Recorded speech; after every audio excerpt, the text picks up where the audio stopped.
Picture the densest parts of modern Tokyo, millions of people moving through the streets. Now, take away the roar of combustion engines. Erase the hum of traffic and the grind of industry.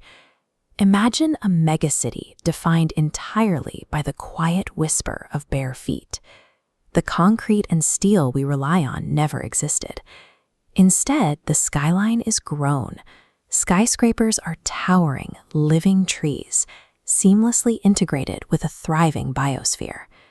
In this world, resource wars are considered a sign of biological illiteracy. There are no militaries competing for oil or land, and the planet has spent the last 1,000 years quietly healing from human impact. We are looking at a localized simulation of a specific historical pivot point. This version of the year 2026 is the direct result of an ideological choice made 2,500 years ago, a choice that aborted this entire timeline. History books remember Mahavira as a mystic, a contemporary of the Buddha who preached absolute peace, wandered naked, and eventually starved himself to death in the pursuit of spiritual liberation. But the historical record obscures a crucial detail. Mahavira was born a prince of the warrior caste. He held the political gravity required to unite the warring kingdoms of ancient India 2 entire centuries before Emperor Ashoka ever took the throne. His philosophy of ahimsa, or nonviolence, demanded absolute zero harm to any living thing. The discipline was so absolute that even basic agriculture was considered a sin, because tilling the soil killed microscopic insects. He possessed the geopolitical leverage to forge a massive empire, but he dropped those tools. His moral code forbade the sins of statecraft, leaving the fate of the planet to men who were far less pure. We run the simulation starting in the year 527 BC at Pavapuri. What happens if Mahavira decides that a brief burst of state violence is a necessary illusion to enforce an eternal global peace? He takes the ultimate Jain practice, starving oneself to achieve nirvana, and turns it outward. It ceases to be a personal spiritual journey and becomes a calculated strategic weapon.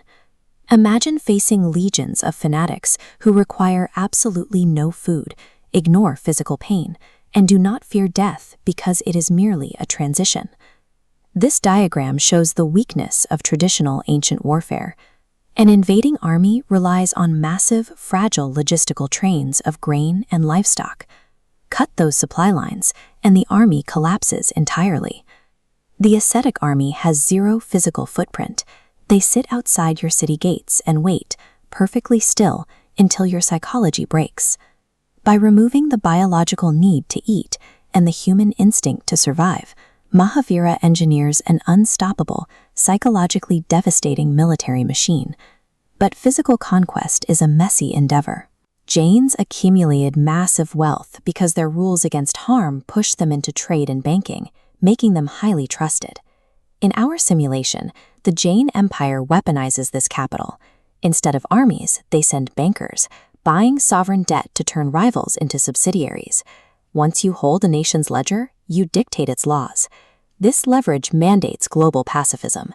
Because digging for coal or oil is considered an act of violence against the soil, the Industrial Revolution is strangled in the cradle. But the empire's banking wealth still needs an outlet for expansion.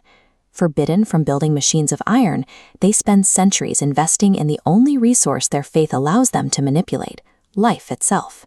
By the 12th century, this sustained focus on selective breeding and cellular engineering results in the world's first 5th-generation biologies. Centers of material technology like Silicon Valley never exist. Ambition pivots inward. The brightest human minds map the depths of consciousness in Himalayan quantum psychology centers instead of building server farms. We don't strip mine the Earth to fire metal rockets at Mars. We project our minds into the void instead. What emerges is a stable biocracy, a self-sustaining superpower immune to the resource shortages and geopolitical fractures that collapse modern states. So we bring the simulation back to the year 2026. The air is clean and war is a myth, but there is a psychological toll hidden beneath the foliage. You are living under a dictatorship of empathy. A society structured around zero harm requires the absolute surveillance of every human action to ensure compliance.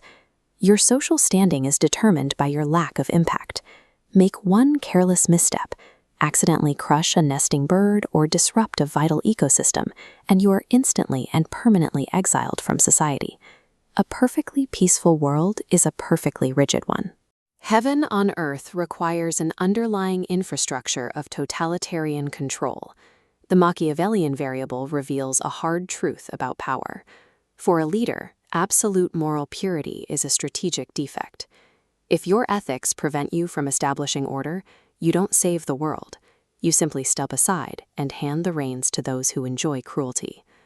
Right now, you are watching this on a screen powered by lithium, scraped from the earth through massive ecological destruction.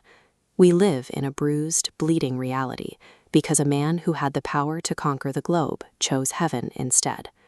But looking at the price of his hypothetical empire, would you genuinely trade our chaotic freedom for his perfect peace?